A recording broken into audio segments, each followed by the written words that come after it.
Ceci est un livre audio autogénéré par Google.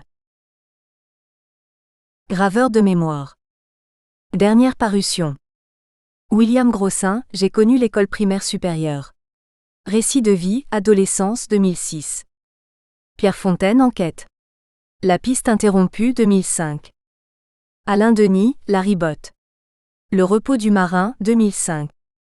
Jeannette Rumin Thomé, j'avais 8 ans en 1940-2005. Maurice Monnoyer, Les grands-parents sont éternels 2005.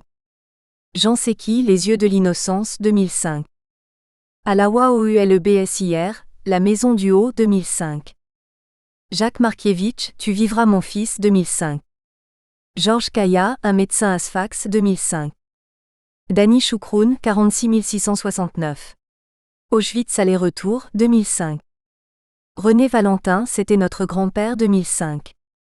Serge Kapnist, Passager sans bagages 2005. Maurice Valentin, 3 enjambées 2005. Paul Heureux, Souvenir du Congo 2005. Jean-Pierre Marin, Au forgeron de Batna 2005. Joël Dean, Itinéraire d'un coopérant 2005. Paul Georgelin, La vallée de mémoire 2005. Pierre Biarnès, La fin des cacahuètes 2005. Emilia Labajosperez, L'exil des enfants de la guerre d'Espagne 2005. Robert Chardon, Mes carnets de bord 2005. Yves Pia Aline, Destinée d'une famille ardennaise 2005. À Carmen, ma correspondante. D'alors, ma femme aujourd'hui. Avant, propos. J'ai retrouvé ces lettres écrites d'Algérie lorsque je n'avais guère plus de 20 ans.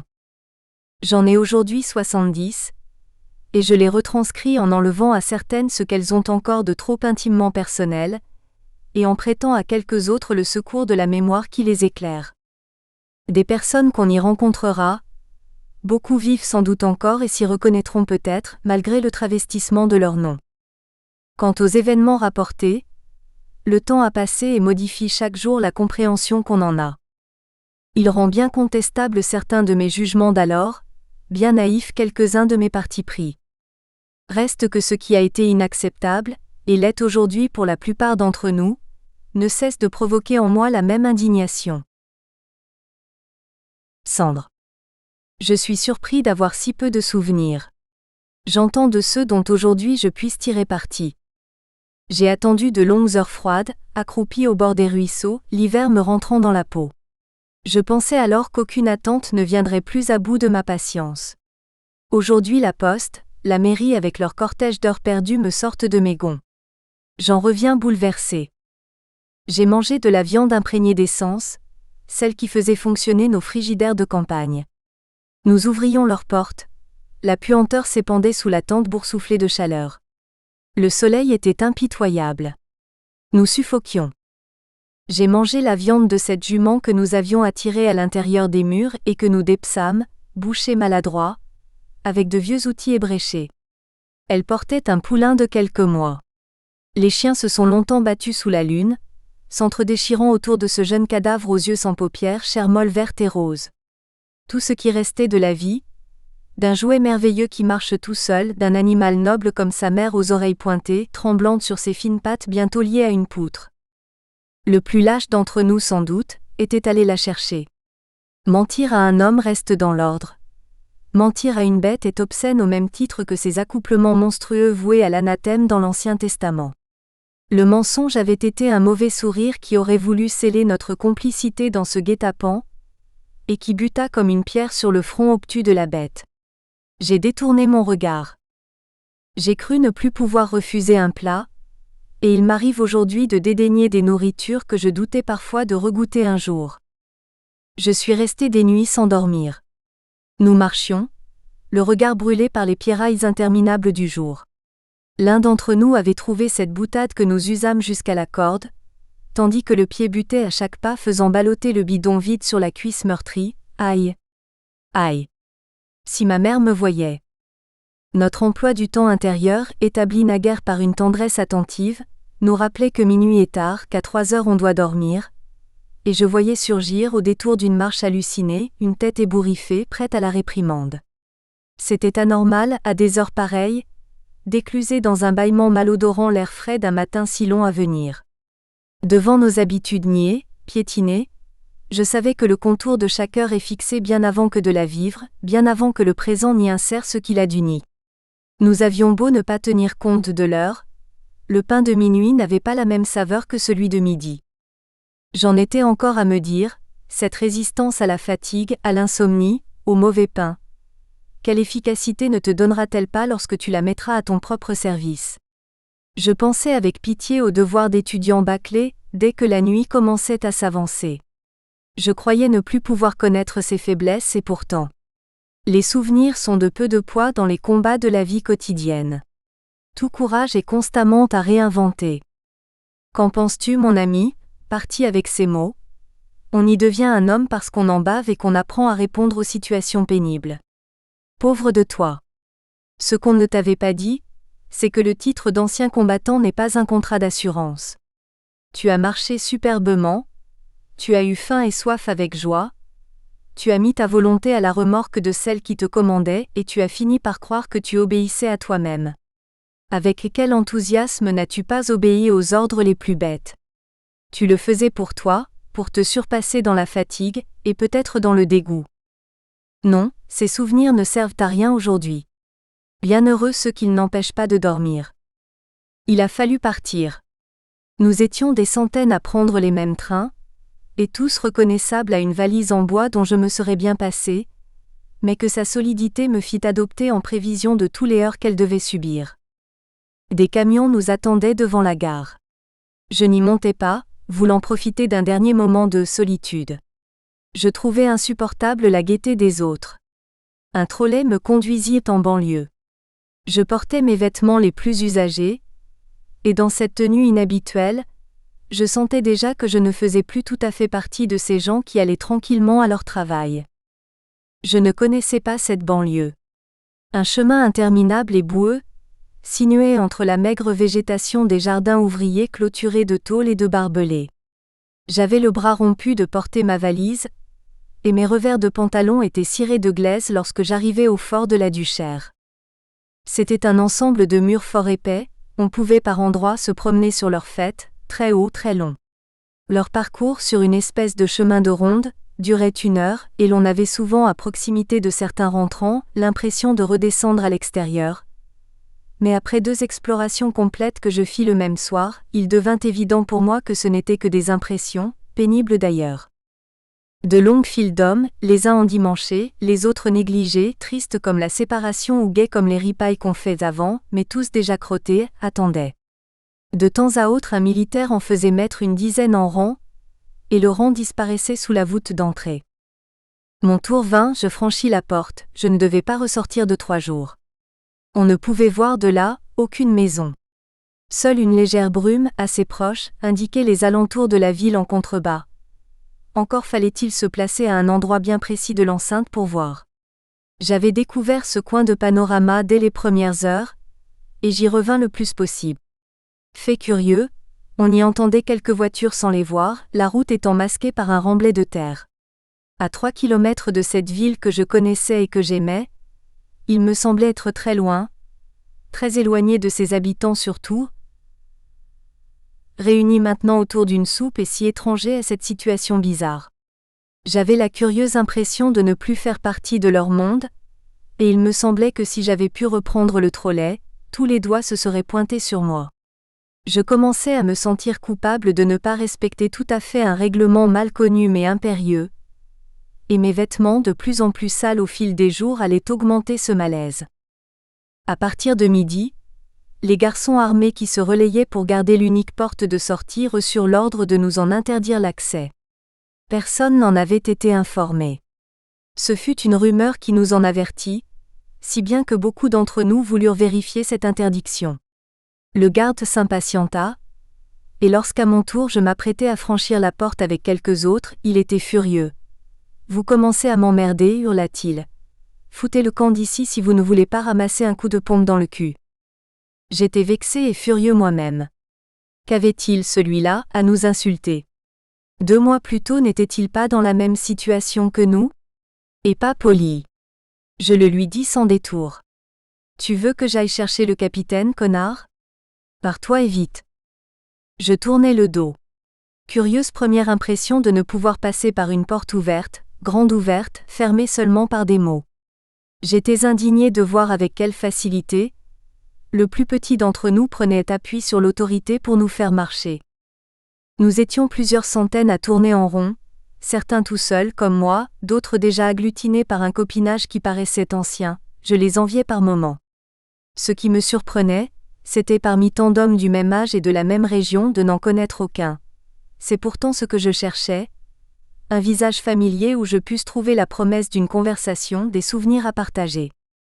Des paysans bafferaient dans les coins le contenu de musettes inépuisables. On nous avait ordonné de poser nos valises au centre de la cour, dans la boue. Je ne pouvais de toute manière prendre quoi que ce soit dans la mienne coincée au bas de la pyramide. J'avais pourtant les mains très sales et le seul lavabo dont nous disposions était un bac en pierre sans savon naturellement. Le jet du robinet ne parvenait pas à y balayer les nouilles et autres résidus de cuisine qui s'y accumulaient, et il régnait là, tout autour, une boue où nous enlisions nos chaussures basses et une odeur insupportable malgré la bise aigre de novembre. Je tentais à plusieurs reprises de lier conversation, c'était difficile, un mot par-ci, un mot par-là, des insignifiances. Qu'aurais-je voulu entendre d'ailleurs? Peut-être l'expression d'un mécontentement, d'une révolte égale à la mienne. Mes compagnons se livraient peu et je connus cette vérité première de notre vie en groupe. Mettre un frein à sa langue, ne rien dire surtout de ses angoisses, être la tranquillité de ce poids de chair qui peut si bien dissimuler le trouble de l'esprit. Je commençais à comprendre l'effet de la cigarette fumée avec soin, dont on étudie minutieusement le goût en regardant attentivement ses propres doigts. J'allais apprendre à devenir un spectacle pour moi-même, et à voir mon personnage avec le regard des autres. J'avais remarqué au cours de la matinée, un garçon mieux habillé que la plupart d'entre nous et d'un air sans doute moins rustre. Faute de souvenirs communs, peut-être aurions-nous quelques idées communes. Je m'étais approché des gars qui l'écoutaient en silence, car il pérorait. Sur son père banquier, sur ses 30 000 balles à croquer par semaine. Il n'aurait pas dû être là, disait-il, mais il se débrouillerait toujours, il connaissait du monde. Je restai derrière lui, et au moment où nous nous mettions en rang je vis qu'il offrait des cigarettes, des américaines, prends-en une de plus, au gradé qui nous dirigeait. Cela me déplut, et je ne fis plus attention à lui. Vers 15 heures le bruit courut que nous allions recevoir des musettes, et peu après, une cinquantaine d'entre nous étaient alignés devant le baraquement, sans d'ailleurs en avoir reçu l'ordre explicite. Un haut-parleur tonitruait bien des directives, mais elles étaient le plus souvent inintelligibles, et à chaque fois nous revenions précipitamment de nos promenades circulaires avec la crainte de manquer un ordre, une distribution, d'être le dernier, le plus mal pourvu, etc. Il nous semblait devoir être disponible tout le temps, et je ne sais combien de fois, ces jours-là, j'interrompis la rédaction d'une courte lettre pour aller me mêler aux autres, écouter ce qui se disait, ce que chacun supposait du contenu des prochaines heures. Je pris donc la file de ceux qui attendaient leur sac, et après avoir piétiné une petite heure dans la boue, je touchai une assiette de fer mal nettoyée, un gobelet et un couvert de même métal qui brinque-ballèrent sur mon dos lorsque je redescendis les 3 marches. Chacun étant pourvu de son matériel, on nous fit remettre en rang et l'on nous dirigea vers les bureaux d'entrée. J'ai compris dès ce moment que la caserne n'était pas le lieu des déplacements individuels, fussent-ils des plus simples, des plus brefs, nous les exécutions rangées par ligne de 3, mis en convoi et dirigées par le caporal conducteur. Je devais connaître, un mois plus tard, la marche au pas cadencé réglant alors tous nos déplacements, un étrange sentiment de culpabilité à me hasarder seul dans les allées du camp d'instruction. Nous marchions donc, et je regardais le dos du compagnon qui me précédait.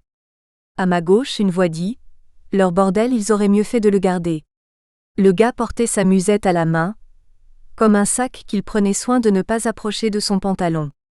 En parlant, il jeta un coup d'œil rapide vers moi, quêtant sans doute une approbation.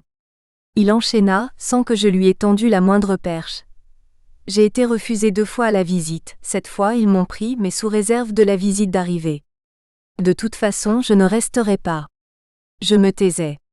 Il me regarda de nouveau, un peu en dessous, me semblait-il, et je m'aperçus que cette impression provenait d'une scoliose qui lui rentrait la tête dans les épaules. Il expliqua: déformation de la colonne, impossible de faire des marches. D'ailleurs, on m'a opéré 5 fois. Heureusement, j'ai des certificats de Toubib. Tout cela était dit sur un ton qui semblait vouloir faire de nous des témoins, des appuis éventuels pour sa demande de réforme. Les premiers durants arrivaient sans doute, car notre marche se ralentit. Nous étions crottés, sales, d'une saleté personnelle encore, avec nos vêtements fatigués eux aussi du voyage et des accroupissements répétés qui nous avaient tenu lieu de siège. Le seul ordre qui nous unissait, c'étaient ces musettes de ferraille dont les frottements finissaient par régler nos pas. Nous donnions l'image de ces déracinés, fuyant les guerres, en guenilles, misères variées mais uniformisées par un sac, une casquette, dont de quelques croix rouges présentes sur les lieux de conflit. Le spectacle que nous offrions n'avait bien entendu pas le même sens. Nous étions jeunes, tous apparemment bien portants. Les gens qui, à quelques kilomètres de là, rentraient chez eux la journée faite, pouvaient tranquillement nous ignorer. Ce n'était pas grave. Eussent-ils d'ailleurs pu assister aux cérémonies que nous célébrions dans ce champ clos, qu'ils auraient probablement tenu le raisonnement que nous nous répétions. La vie est longue, et quelques mois y passent vite et n'ont guère d'importance. S'il est pénible d'ignorer constamment de quoi sera faite l'heure suivante, il est aussi réconfortant de penser que le temps s'écoulera inexorablement pour nous rendre à la vie civile. Après tout, nous dit l'un de nos recruteurs, il y a des situations qui ne laissent même pas aux gens l'espoir de retrouver la liberté. Nous n'avions donc pas à nous plaindre. Les bureaux où nous fûmes enregistrés n'étaient pas de ceux qui laissent beaucoup de souvenirs sinon d'y avoir perdu du temps. Attente silencieuse. Je regrettais de n'avoir rien à lire. Les conversations s'ébauchaient, languissaient, faute d'aller au fond de nos appréhensions ou de nos nostalgies. D'où viens-tu? Où est-ce qu'on t'envoie? On partira certainement demain. C'est emmerdant, on ne peut même pas sortir. C'était tout pour occuper le temps de nos pas perdus qui durèrent jusqu'au soir, avant de nous amener devant quelques hommes assis derrière une table sur tréteau. Ils couchèrent nos noms sur leur registre. Ils me parurent importants et contents de leur place. Peut-être était-ce le fait de les voir assis, immobiles, assurés de leur lendemain devant notre défilé ininterrompu qui me donnait cette impression. Certains portaient des décorations, rappel des dangers qu'ils avaient affrontés autrefois. Je cherchais dans un menton empâté, dans une carrure épaissie, le ressort de cette énergie qui leur avait permis un jour de mépriser la mort. Quelle figure avaient-ils fait devant elle? Quel visage auraient-ils aujourd'hui si on les traitait de planqués? Les muscles de cette mâchoire se crisperaient-ils, ou laisseraient-ils stagner le sourire retenu de ceux qui en ont entendu d'autres? Ils se battaient maintenant avec la règle, avec la plume, et leurs mains, autrefois porteuses de mort, s'appliquaient à bien mouler la ronde de nos patronymes.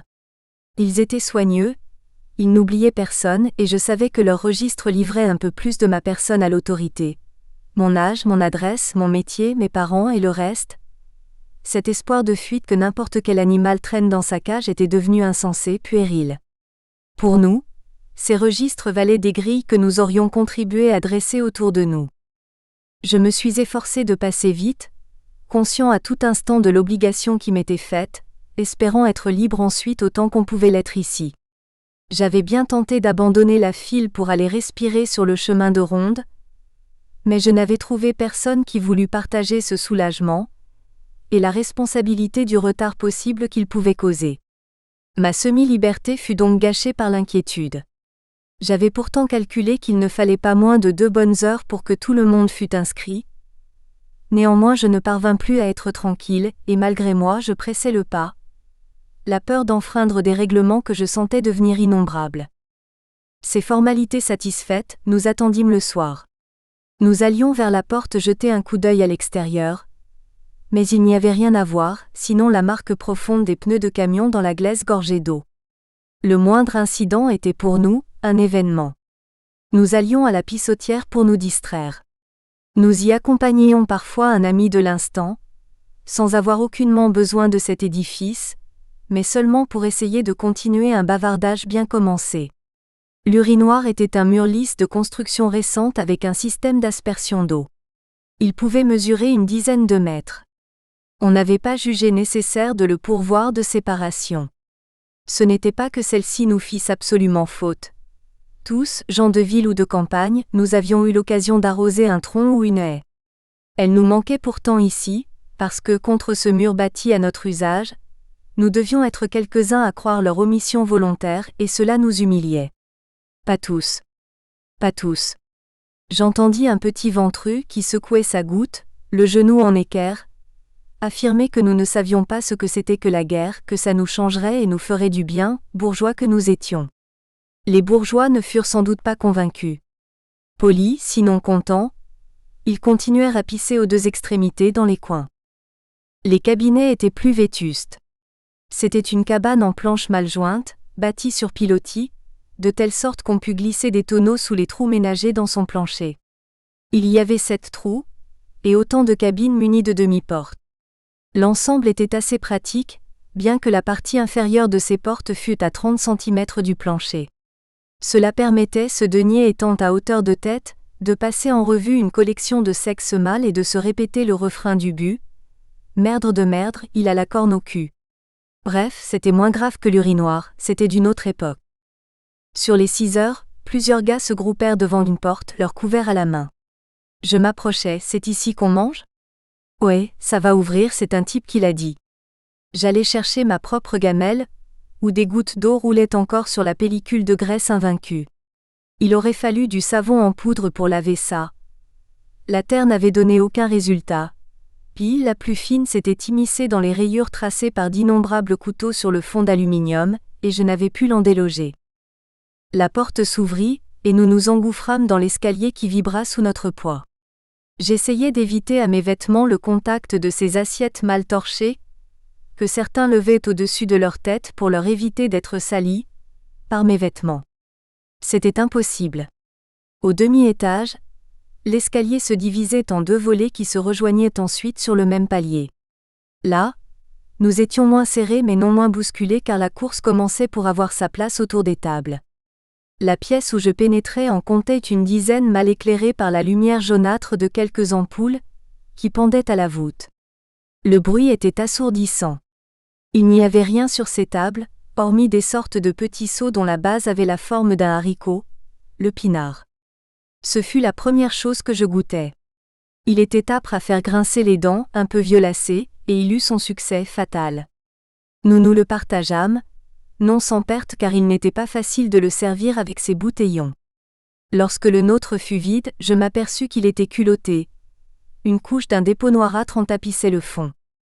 On nous apporta un bouillon de pommes de terre et de carottes mal épluchées, mal cuites. Je mangeai les légumes et comme les autres, je jetai le bouillon sous la table. Il fallait bien vider l'assiette pour la suite. Quelqu'un passa, plongeant ses mains dans un sac de serpillière pour en retirer des pains ronds à croûte brune qui furent distribués au vol. Le nôtre passa de mains en mains. Je n'avais pas de couteau, mon voisin prit le sien, l'ouvrit, souffla une miette de tabac collée à la lame et fit le partage. Je pensais à ce paysan chez qui j'avais été en pension autrefois. Lui aussi mettait le pain de la semaine dans un sac de jute, ou mieux encore au fond de sa carriole sur un tas de choux. Il le maltraitait, ce pain, et répondait à mes grimaces en m'assurant que la croûte protégeait la mie.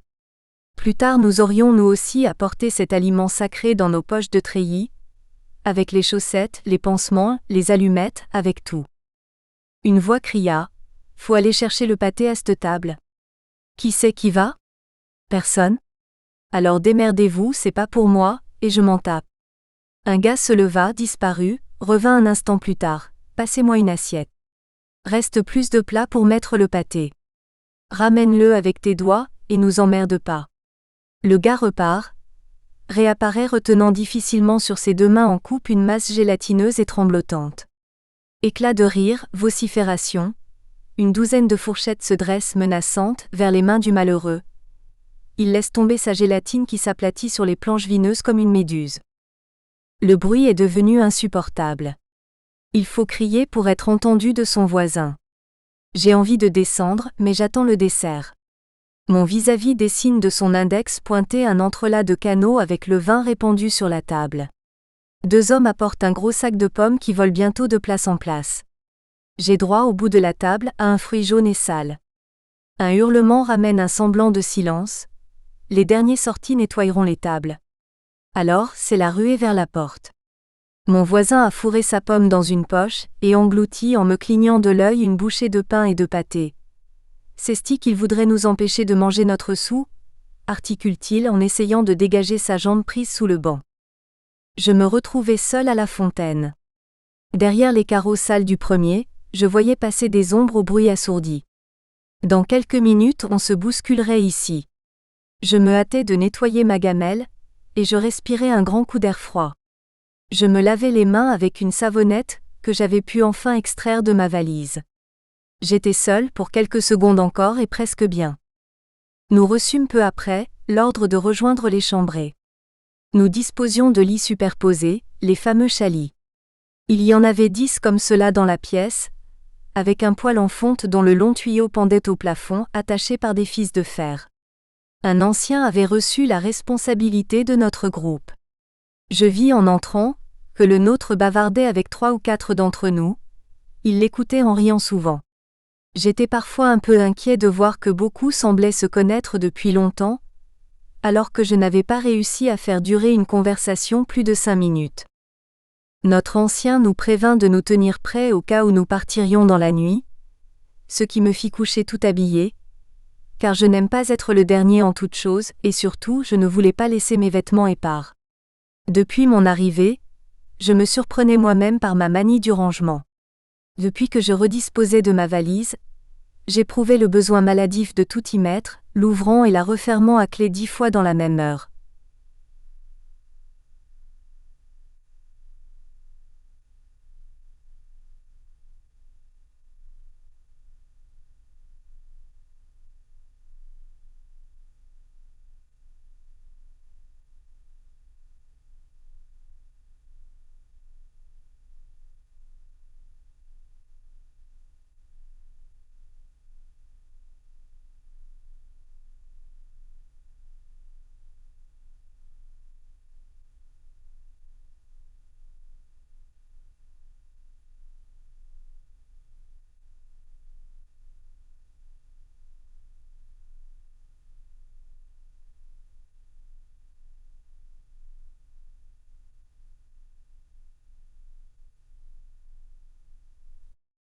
Notre ancien nous dit aussi qu'il passerait faire la quête, et de préparer ce qu'on voudrait pour lui et ses camarades. De cette manière, nous n'aurions pas à nous plaindre de lui. Mon voisin pensa tout haut, ces salauds ils vont pouvoir faire une sacrée bringue. Néanmoins, quand le calot passa devant moi, lâche, je donnai 20 francs regrettant déjà plus ma lâcheté que ma pièce. Nous nous endormîmes tard cette nuit-là. Il y eut des batailles de polochons, des paix et des rires en rafale. J'avais été rassasié de tout cela à l'école, et je voyais avec surprise l'ardeur qui déployaient mes voisins dont c'était sans doute la première expérience de nuit collective. Et naturellement, le premier souvenir de régiment. Je m'enroulais dans ma couverture, grâce au toucher de toutes les poussières, de toutes les odeurs de mes prédécesseurs, et je ressassais mon remords d'avoir cédé à la quête, première compromission de ma part, première complaisance à l'égard d'un système que je vomissais. Ça commençait mal. La visite eut lieu le lendemain. Nous l'attendions avec impatience, car nous avions entendu dire qu'elle précéderait de peu notre départ. Ce fut une formalité. Nous étions très nombreux à tendre nos verres d'urine pour l'analyse, et je me demandais s'il ne s'agissait pas d'un simulacre, tant les risques de confusion paraissaient inévitables. Les quelques infirmiers dévolus à ces manipulations les faisaient sans y penser. Je tendis mon verre à l'un d'eux. Il le prit en regardant son collègue. « Demain soir, vieux. »« Demain soir. » Large sourire. L'autre perdu dans ses bandes de papier grogne. « Ça va, on le sait que tu vas tirer ton coup, petit salaud. » Gros rire. Puis pointant le menton vers un troisième qui note les résultats, « C'est bon. » Nous étions une trentaine à la file, tous dévêtus, les mains pendantes. La pièce sentait le suint de toutes nos peaux étalées, mal lavées depuis 2 jours ou depuis toujours. On nous poussa dans un corridor obscur. Il conduisait à la salle de radio où nous arrivâmes presque les uns contre les autres, le ventre creusé, en évitant la moiteur des fesses du voisin. Je passai ensuite à la vaccination antivariolique. Le médecin qui s'en occupait me posa, et à tous mes camarades, la question qui faisait partie de son office comme l'obligation de faire bouillir ses seringues. « Vous vous portez bien habituellement ? Vous n'avez rien à signaler ? » « Non, quoique j'ai été assez fatiguée au cours de ces derniers mois. Fatiguée ? Oui, fatigue physique. J'avais un travail qui m'imposait des déplacements et j'ai dû voir le médecin qui a trouvé ma tension trop basse. Ne vous inquiétez pas. Là où vous allez, vous vous reposerez de ces déplacements et tout ira bien. Au suivant. Je me mords les lèvres. Quelle bêtise que la mienne d'avoir pris sa question au sérieux. Ma santé, il s'en tape le toubib. Il n'était guère plus vieux que moi, ce médecin. Je songeais, en le regardant, qu'il serait le soir même autour de la table familiale, à mille lieues de toutes ces vies qui défilaient devant lui avant d'entrer dans une absence douloureuse et pour certaines définitive. Il resterait à peine entre ces murs malpropres, la trace administrative de leur passage. Et tous ces gens, le toubib, le bureaucrate, le gars qui gardait la porte, ces gens dont les petites innocences conjuguées nous envoyaient très loin, dont chaque heure de travail paraissait anodine alors que, mise au bout de la précédente, elle pouvait conduire à la mort, tous continueraient à mâchouiller leurs cigarettes et à prendre le tram pour la pause de midi avec le cœur en repos. Je retrouvais mon slip avec peine au milieu du fouillis de tant d'autres éparpillés sur les 4 bancs qui meublaient la salle. Je sortis. Dehors l'attente reprenait. On riait dans les groupes en finissant de s'habiller. Il était question de verres d'urine renversés ou débordés. L'ordre de partir ne parvint que le lendemain. Entre-temps, nous avions appris qu'un camarade Sigus, arrivé avant nous, était en prison. Il avait trouvé le moyen de passer une nuit dehors et de manquer le départ pour l'Algérie. Prison est beaucoup dire. Il était enfermé une partie du jour et la nuit, dans une chambre à fenêtre grillée. Un homme armé l'accompagnait aux Waters et le surveillait lorsqu'il nettoyait les plats et les chaudrons de la cuisine. Je l'avais vu passer à plusieurs reprises sans savoir. Il n'était pas rasé depuis 4 jours et très sale. Je pensais que cette situation aurait pu aussi bien être la mienne. Ce qui m'étonnait, c'était de voir le gars armé marcher derrière lui. Une arme pour tirer, si l'occasion s'en présentait ? Le garde tirerait-il si le prisonnier faisait mine de partir ? Quelle menace pour une escapade. Moi qui ne m'étais jamais intéressé aux prisons, les croyants d'un autre monde que le mien, je me trouvais soudain de plain pied avec leur réalité. Sans être un malfaiteur, j'aurais donc pu avoir un fusil dans le dos et une cellule pour me garder. J'étais effrayé. Quelque chose qui jusqu'alors avait assuré ma tranquillité, venait de se rompre. Je n'avais jamais pensé qu'on pût me saisir et m'enfermer. Ce n'était même pas une question mais une certitude profonde, irréfléchie comme la santé. Maintenant, l'éventualité d'une telle situation me tourmentait. Sigus, paraît-il, n'avait pas pris mal la chose. Sans doute en avait-il vu d'autres. Il en tira même un certain prestige lorsqu'il put nous raconter ses tribulations de plongeur graisseux, ou de laveur de chiottes éclaboussé de merde. Et puis ce n'était pas une vraie prison. On sentait tellement la disproportion et l'incohérence de la sanction que celle-ci en perdait son crédit, sombrait après coup dans le ridicule. On était naturellement de tout cœur avec le tôlard, et tout cela finissait par ne plus vouloir dire grand-chose. Néanmoins, on pouvait garder un garçon de 20 ans au pain et à l'eau, sans paillasse une semaine durant pour avoir manqué un départ. C'est à cela que je pensais. Les camions sont arrivés à la tombée de la nuit.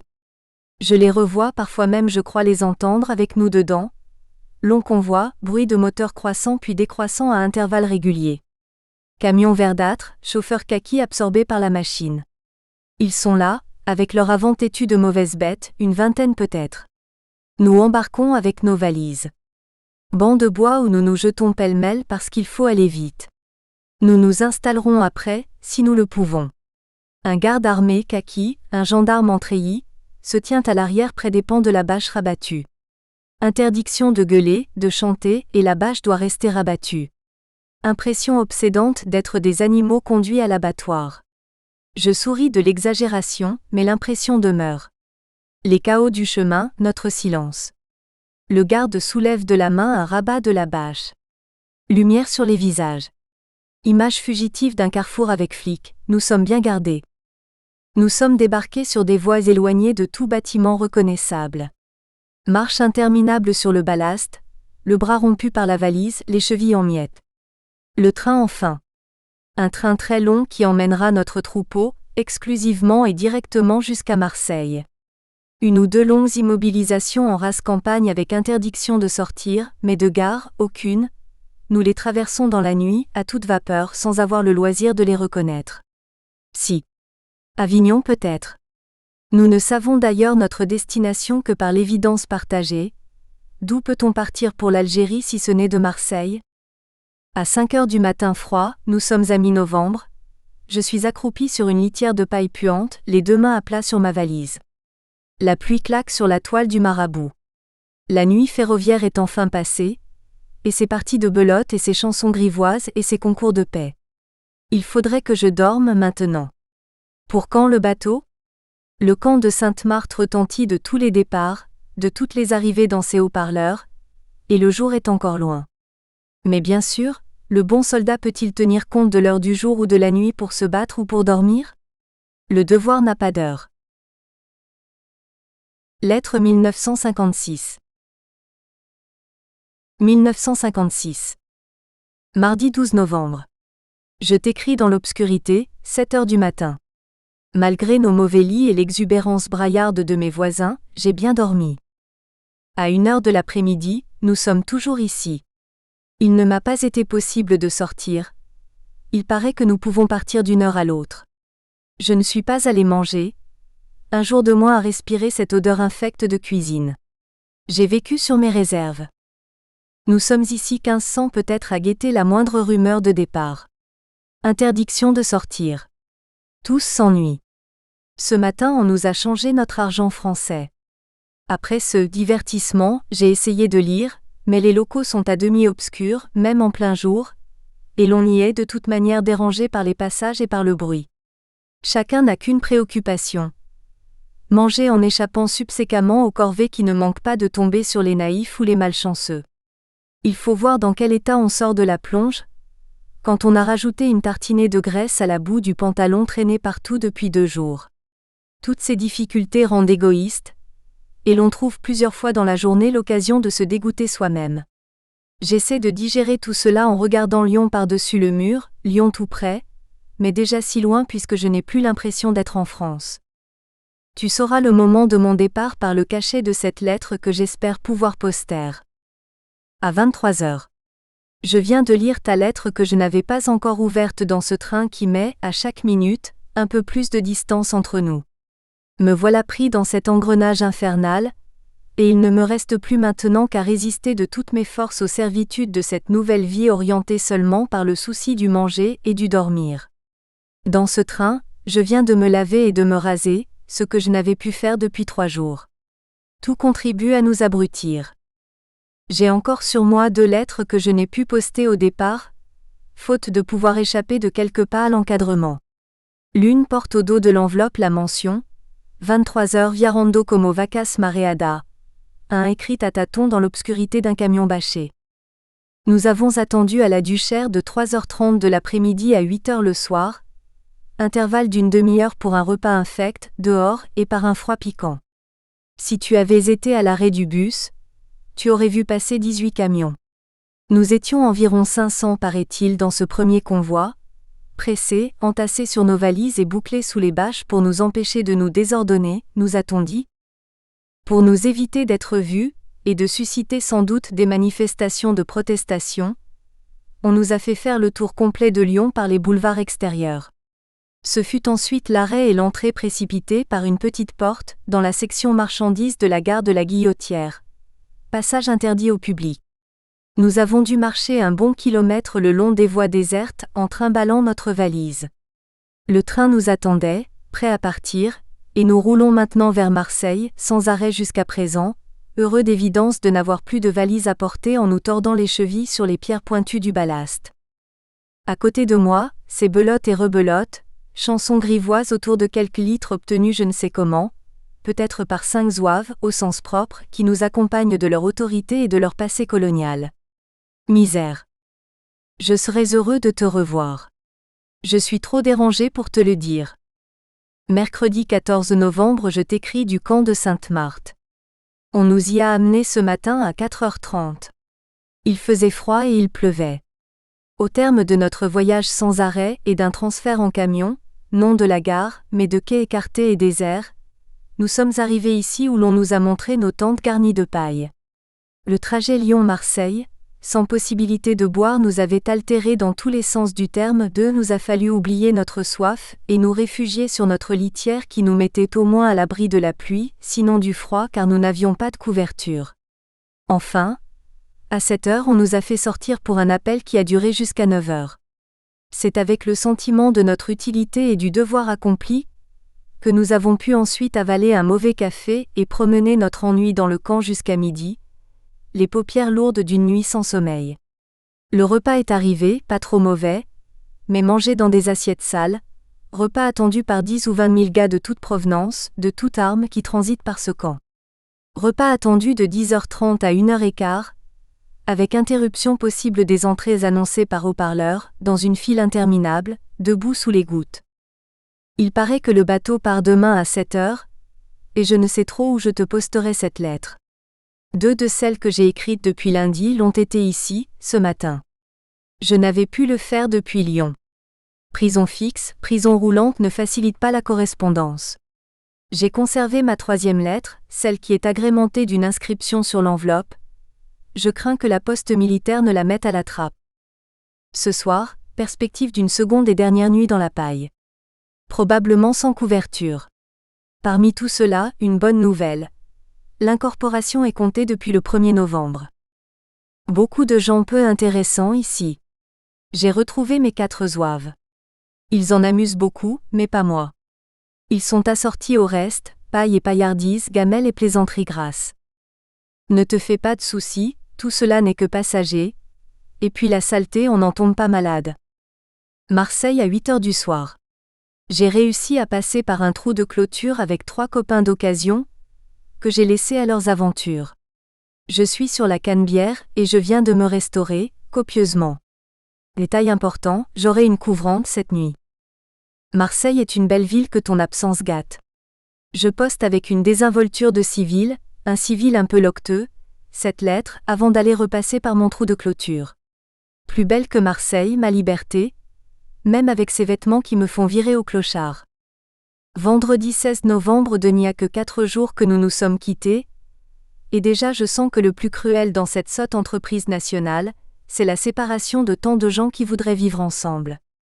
Le reste n'est rien au prix de cela. Je suis monté tout à l'heure sur le pont et j'ai regardé la mer partout, sans horizon, immense comme notre séparation. Il faudra attendre au moins 9 mois pour nous retrouver, et je n'en peux soustraire que les 4 premiers jours. J'en veux à toute la création et je sens que s'évanouissent en moi bien des scrupules, certains tout au moins. Je ferai tout pour revenir plus tôt. Je suis sur le Carouan depuis hier, 18 heures. Je n'ai pas été malade malgré une mer très forte qui, pendant quelques heures, a promené rythmiquement nos chaises longues d'une cloison à l'autre de la cale. Les estomacs s'y sont généreusement répandus, et j'ai dû monter avec précaution sur le pont, plusieurs fois dans la nuit, malgré la pluie et le froid, chassé par l'odeur infecte qui a envahi le bateau. La nourriture est immangeable. Nous n'avons pas changé de vêtements depuis lundi et de douche. Il n'en a pas été question. Situation inattendue, inimaginable dans ses détails par tous ceux qui, comme moi, n'ont connu que la vie civile dans tous les sens du mot. La douce France a ses arrière-cuisines. Nous arrivons dans 3 heures, paraît-il. J'ai pu échanger quelques mots avec un lieutenant qui retourne à Alger rejoindre son régiment et sa femme qui y est installée. Il me dit que le danger y est très limité, et que les victimes le sont le plus souvent de leur imprudence, ce que je n'ai nulle peine à croire, compte tenu de la densité de notre occupation. Ne t'inquiète donc pas. Je redescends dans ma cale, malgré l'odeur, car ma veste me protège mal de l'humidité et du froid. Samedi 17 novembre, je suis à Alger depuis hier. Vue du pont du bateau, une première carte postale. Une infinité de cubes blancs à flanc de colline, et plus bas à notre niveau, une longue suite d'arcades qui ferment devant nous, le bleu de la mer. Elles doivent supporter l'avenue qui descend vers le port. Des fumées assez nombreuses s'élèvent par endroits de cette ville blanche. Incendie, attentat, ou plutôt rien qui doive retenir l'attention. Certainement. Nous sommes installés à la caserne d'Orléans. Impression assez bonne de prime abord.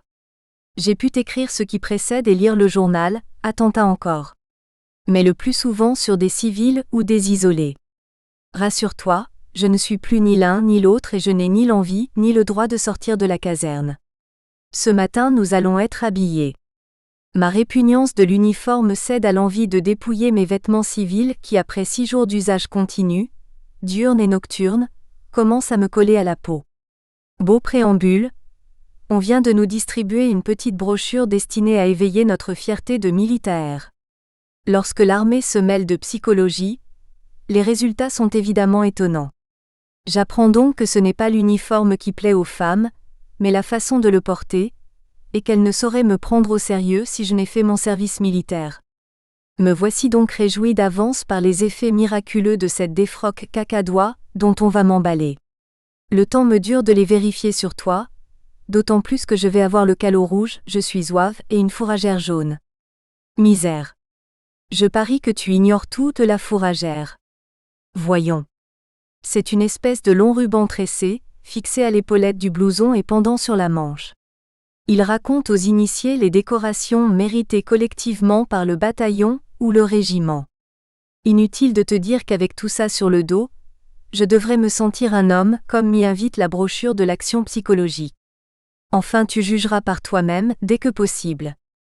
Donc une fois vêtus, uniformisés, calotés, fourragés, nous partirons pour le Lido à une 15aine de kilomètres d'ici, près de Fort-de-l'Eau, et pour 4 mois d'instruction.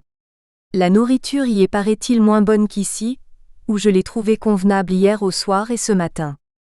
Alger, d'après ce que j'ai pu en voir du camion, est une belle ville blanche naturellement, avec autant de blancs que de nord-africains et des fatmas voilés de blanc jusqu'à leurs yeux poissés de phare. Beaucoup de militaires avec jeep, radio, casque et mitraillettes de tous les côtés à en vomir. Au milieu de tout cela, des femmes européennes se promenant comme si de rien n'était. Je suis heureux de te savoir ailleurs. Dans les casernes, de nombreux Sénégalais. Je ne t'ai pas dit qu'à Marseille, nous couchions à 50 mètres d'un bataillon d'Arabes en partance pour l'Allemagne. On les éloigne. Ici, l'armée doit être affreuse aux gens. Personne n'a de pitié. Les Arabes arrêtés chaque jour sont impitoyablement frappés par des patrouilles incessantes. Je n'ai encore rien vu, mais on m'a dit beaucoup de choses. Il n'est pas sûr que les soldats fouillent tout, y compris les sacs à main, mais la brutalité ne choque personne. L'un d'eux ce matin. J'ai mal au bras à force de taper dedans. Exagération ? Un autre qui est de mon convoi. Je ne peux pas les sentir, je vais pouvoir me faire les poings. J'ai bien sûr des camarades moins engagés. Un curé, quelques employés de bureau promis à d'autres affectations, 2 nègres immenses provisoirement logés ici. Partout, beaucoup de kakis, de véhicules verdâtres, d'armes, de brutalité étalée expliquée. Et moi, avec une terrible envie d'être ailleurs.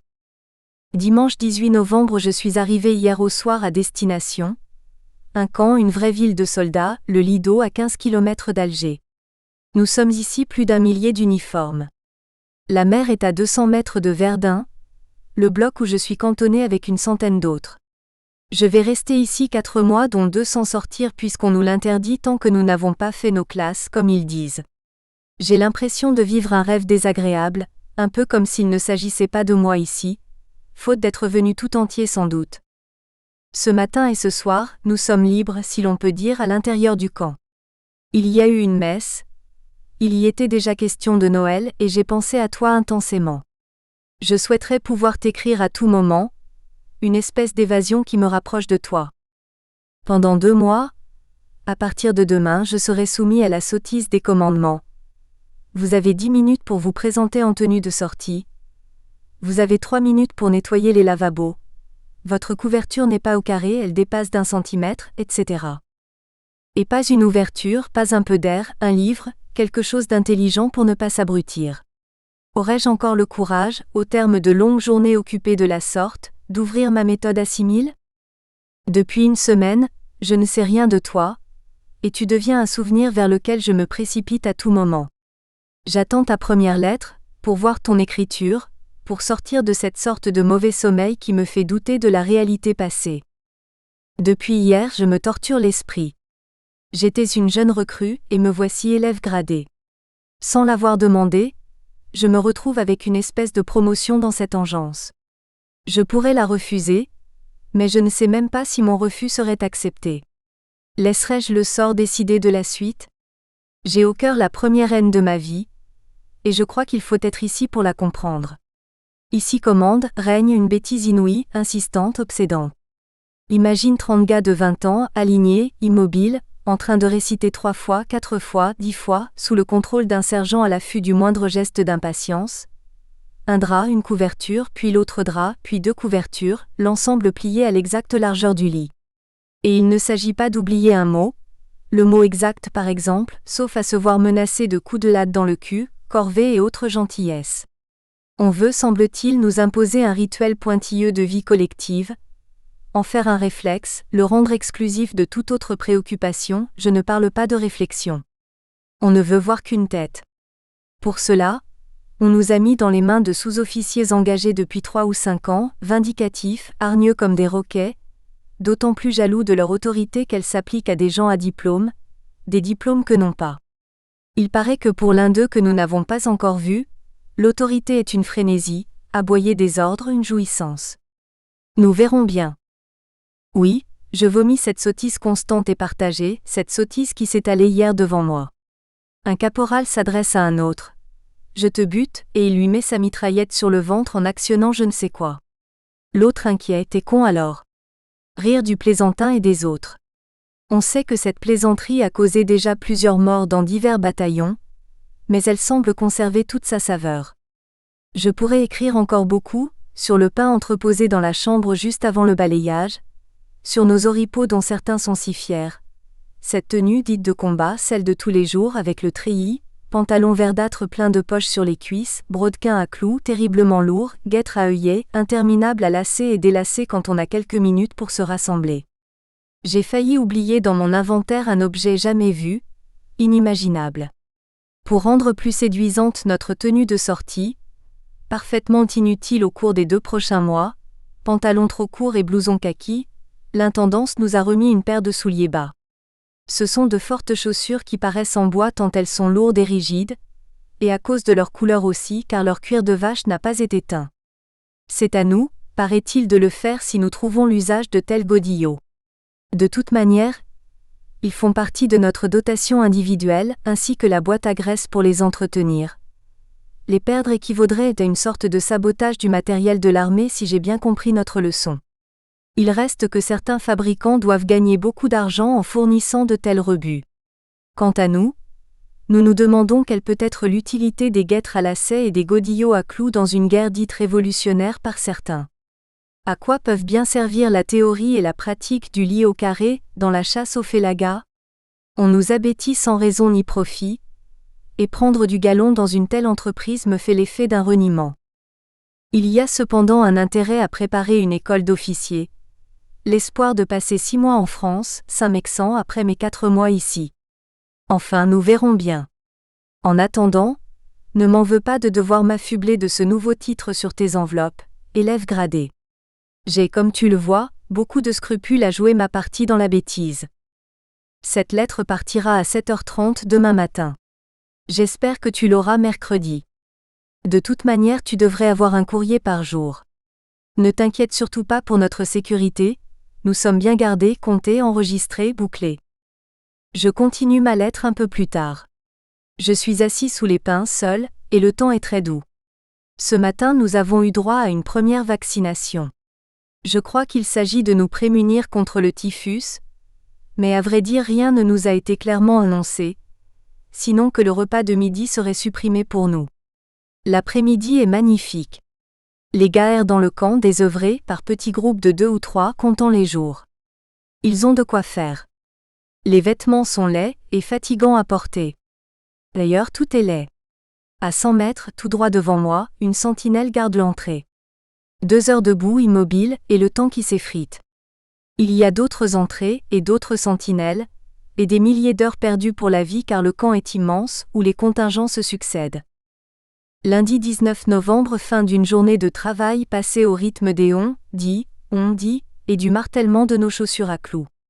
3 heures, 4 heures durant, nous avons appris les secrets et les finesses de la marche au pas sous les sarcasmes.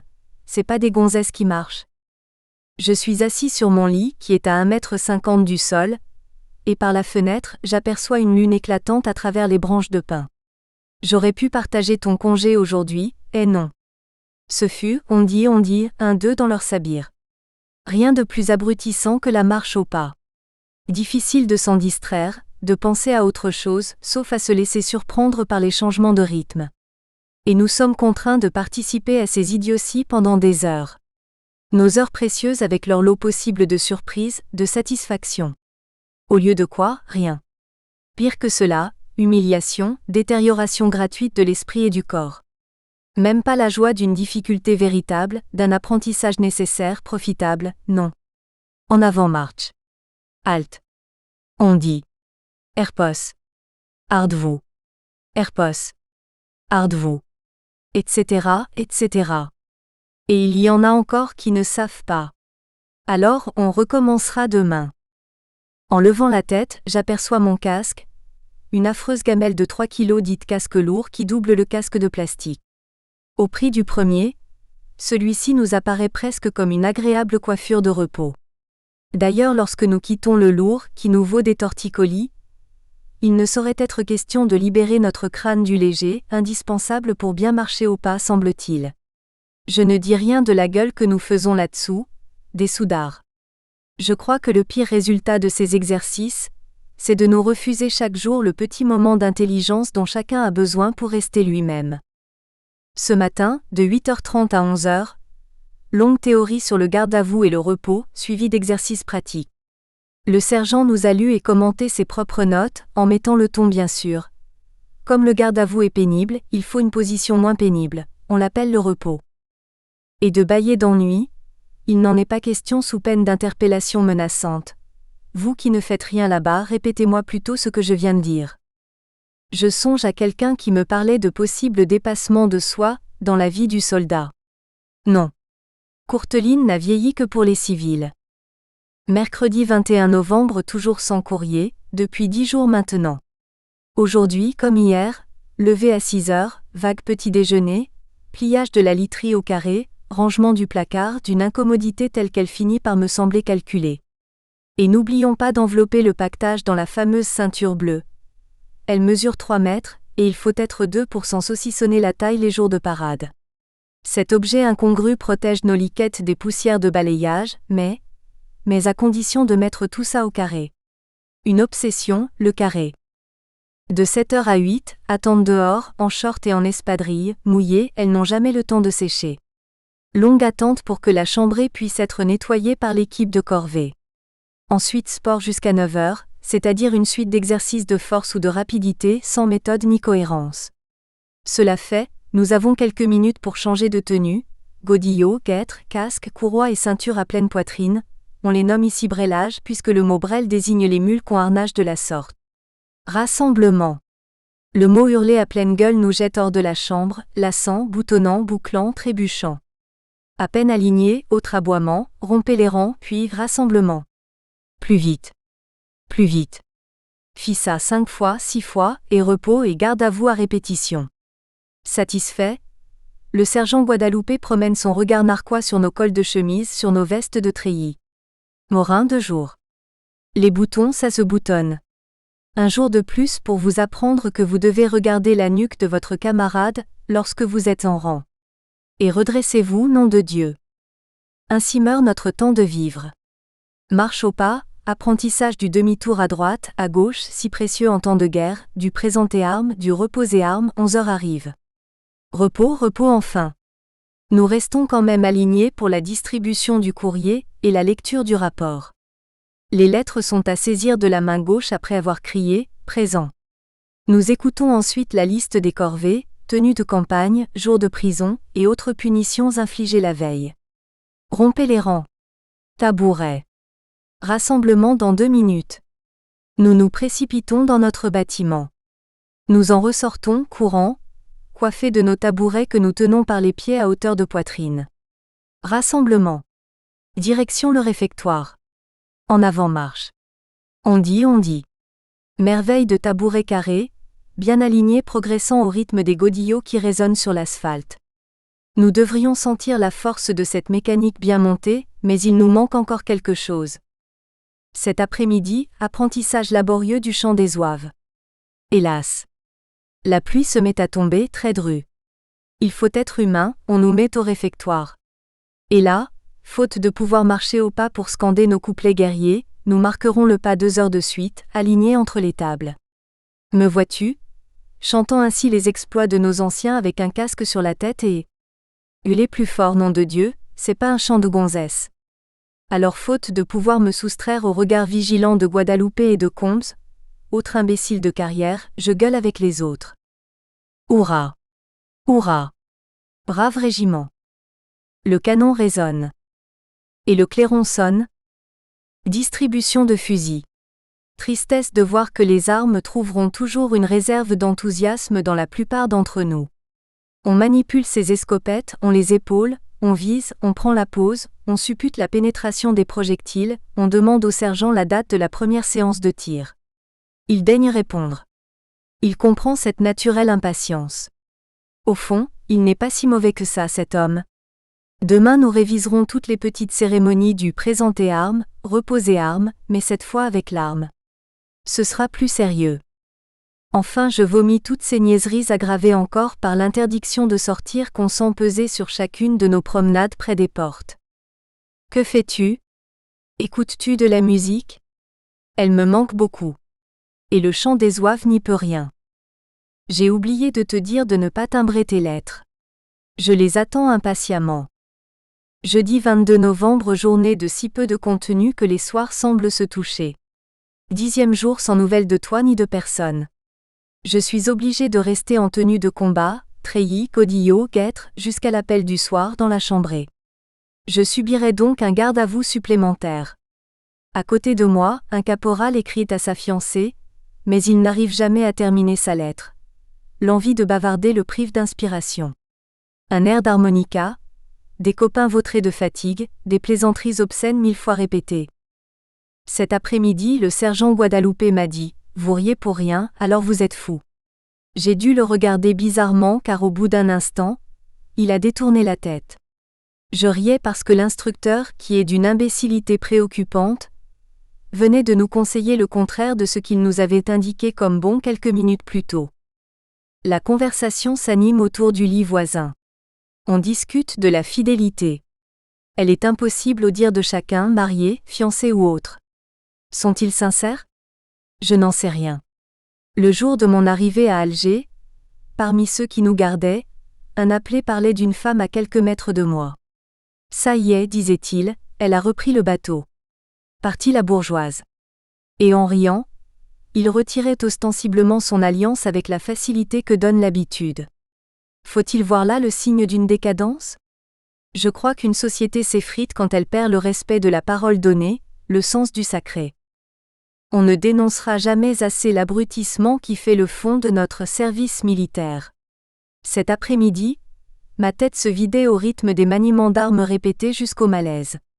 Il nous faut devenir machine, répondre à un ordre, à un mot par un mouvement d'automate, ne pas nous gratter, ne pas scier, ne pas modifier la direction de notre regard, et surtout ne pas penser à autre chose, par exemple à l'utilité d'une telle formation au vu des circonstances présentes. Il n'empêche que beaucoup se laissent prendre à ces jeux imbéciles. Goût tenace de la compétition, être celui qui marche, qui court le plus vite, saute le plus haut, tire le plus juste. Et pour faire quoi? C'est la question que soulèvent ces alignés de visages durcis par le casque, vierges encore de la peur seulement imaginée, d'une balle de mitrailleuse qui en traverserait une douzaine à la fois. Et pourtant on nous donne des détails. Vous savez, les balles explosives, elles explosent à l'intérieur. On est tout près de s'en féliciter. Quelle puissance que la nôtre! Car ces bonnes balles n'explosent qu'à l'intérieur de l'ennemi, évidemment. Et l'ennemi, nous lui ferons son affaire, nous les Zouaves qui chantons. Les maraudeurs fournissent la cuisine. On vit toujours aux frais de l'ennemi. Je vais te lasser en te faisant part de tout ce qui me vient à l'esprit entre 2 séances d'instruction. Celle-ci ruine définitivement le peu de confiance que j'avais dans la société, c'est-à-dire l'idée de ma propre sécurité, l'idée qu'être un homme impose naturellement des limites à ce qui peut nous être infligé. Sans avoir vu encore cette limite dépassée, puisque la bêtise se borne ici à nous instruire, encore que Je suis convaincu maintenant que rien n'est assuré, et que toute liberté qui ne procède pas de ta propre force est illusoire.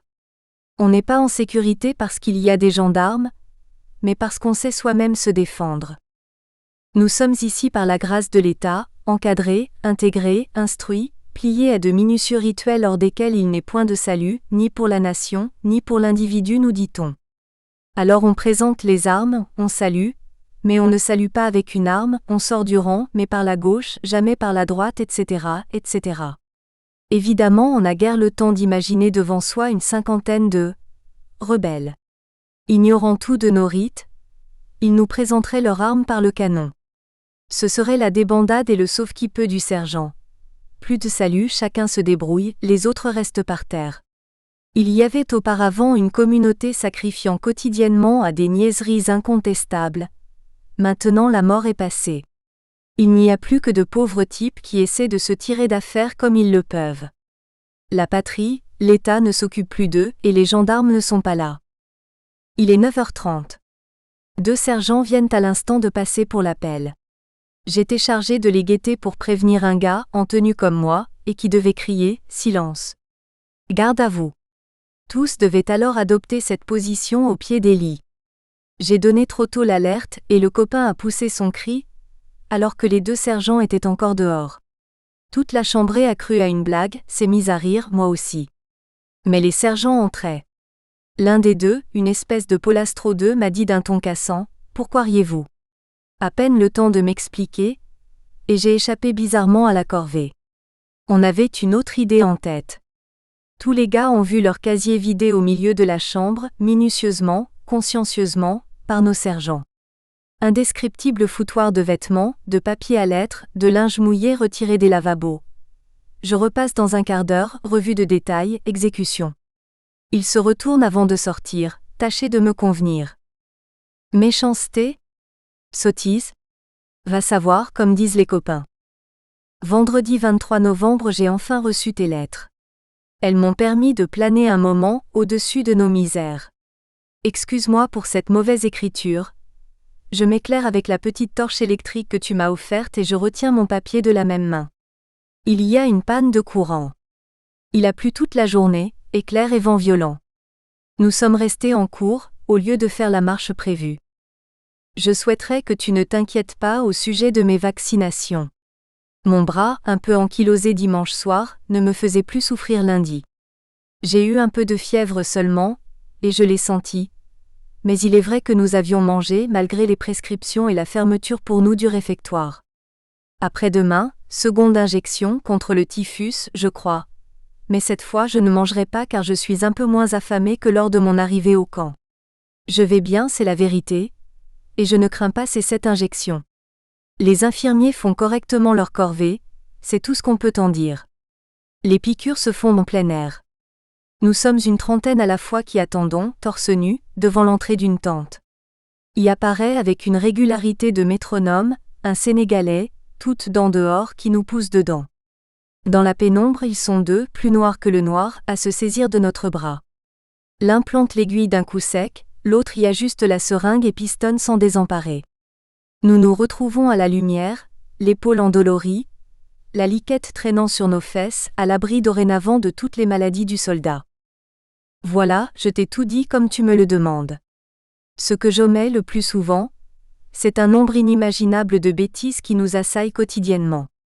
Je m'en évade comme je peux en rêvant, de voyage, en Normandie par exemple, sur les traces de Madame Bovary en ta compagnie.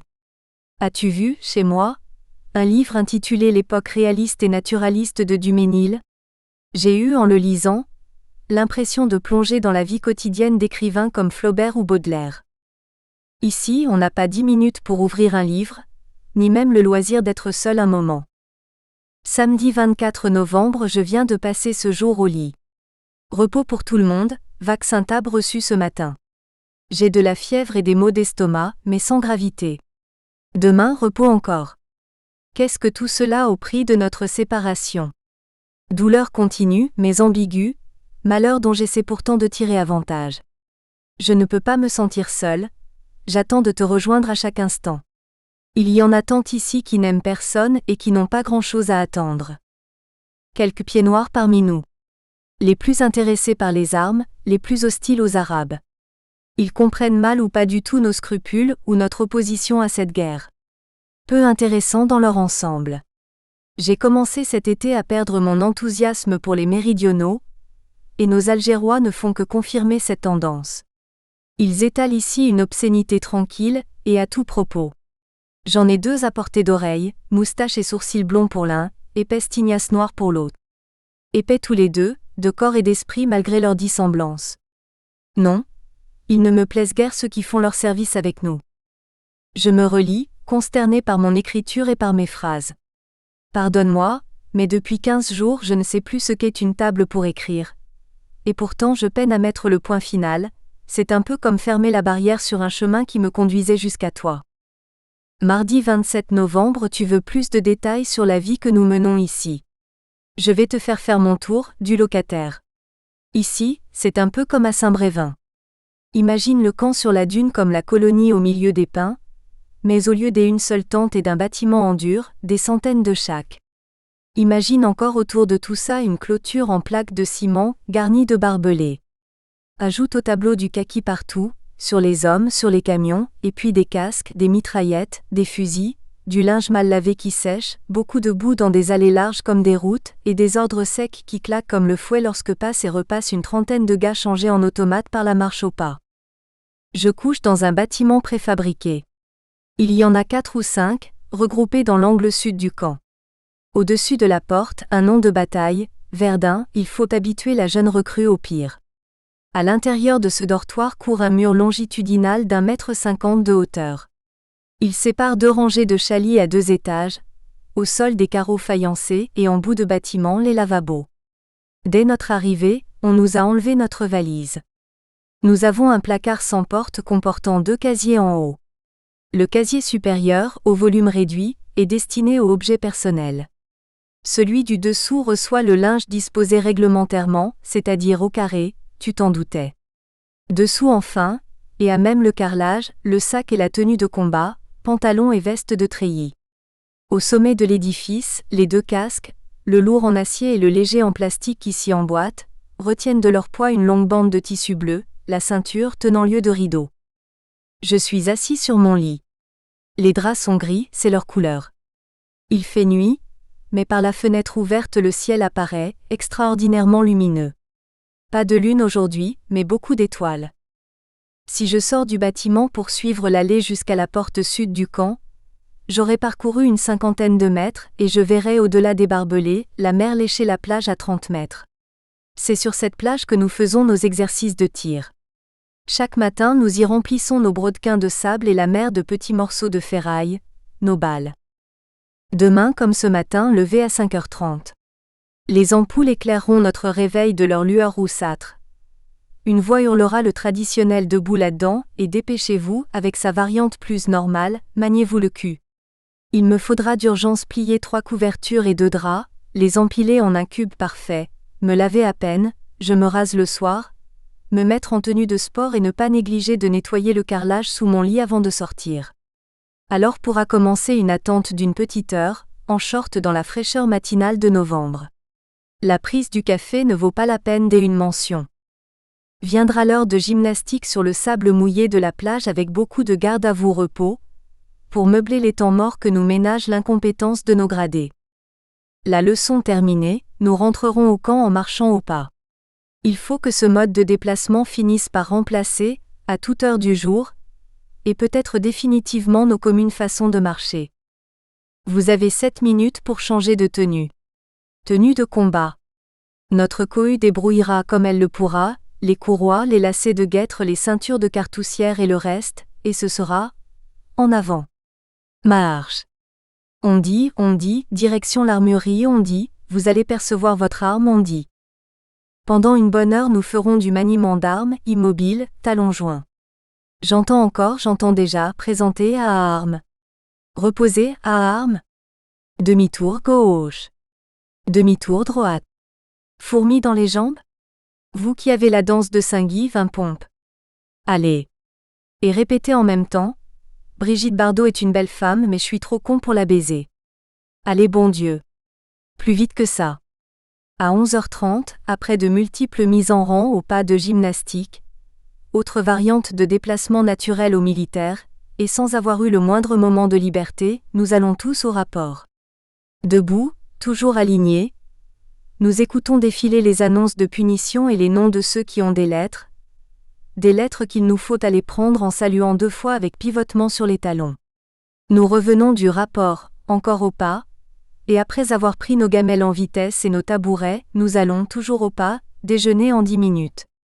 Ensuite, il nous faudra aller faire nos lits au carré avant de renouer avec les exercices vespéraux de marche au pas et de maniement d'armes jusqu'à 5h30, 6h. Depuis le petit matin, nous n'aurons pas eu une minute à nous. Les quelques moments durant lesquels nous n'aurons pas reçu d'ordre, nous les aurons savourés debout mais en position repos, moins pénible comme on nous l'a appris que la position garde à vous. À 6h15 souper. Nous nous y rendrons et nous en reviendrons au pas, tabouret sur la tête. Ensuite se raser, cirer les chaussures, aller au foyer, le bistrot du soldat, compléter le repas insuffisant. Et me voici, lassé comme je le serai demain ne serait-ce que pour être resté debout, talons joints, de 15h à 16h30, en changeant seulement la position du fusil. Tu sais tout de ma journée de travail, sous les drapeaux. Nous espérons que vous avez apprécié cet aperçu. Pour continuer à écouter ce livre audio sur Google Play Livres, utilisez le lien dans la description de la vidéo.